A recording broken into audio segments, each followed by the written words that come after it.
Hi అండి, అందరికీ నమస్కారం. ఈరోజు మా ఇంట్లో శనివారం నేనైతే పూజ ఎలా చేసుకున్నానంటే, నేను ప్రతి శనివారం ఈ మధ్య ఎక్కువగా ఇలాగే చేయడానికి ఇష్టపడుతున్నానండి. ఎందుకంటే నిజంగా నా మనసుకి చాలా ప్రశాంతంగా అనిపిస్తుంది. ఎన్ని అనిపించినా కూడా మనసుకి చాలా హాయిగా అనిపిస్తుంది. వెంకటేశ్వర స్వామి పూజ చేసుకుంటే ఏమీ ఉండదండి, చాలా ఈజీ పూజ చేసుకోవడం. స్వామివారికి అలాగే కట్టె పొంగల్ అంటే చాలా ఇష్టం అండి. నేను ఈరోజు ప్రసాదం అదే చేశాను. అలాగే మా వారి కోసమని బాక్స్కి వంట చేశాను, అన్నం వండాను, బంగాళదుంప కూర చేశానండి. అల్లం వెల్లుల్లి పేస్ట్ వేసి చేస్తే కూర బాగుంటుంది. అలాగే పిల్లల కోసమని కొంచెం చారు పెట్టాను, చింతపండు రసం, ఇది కూడా బాగుంటుంది. పిల్లల కోసమని టిఫిన్ చేశానండి, ఇడ్లీ వేశాను, అలాగే చట్నీ కూడా చేశానండి. ప్రతి శనివారం ఇలా పూజ చేసుకుంటే నా మనసుకి అయితే నిజంగా చాలా ప్రశాంతంగా అనిపిస్తుంది.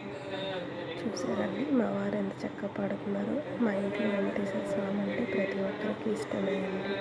అలాగే నన్ను కొంచెం సపోర్ట్ చేయండి. Thank you.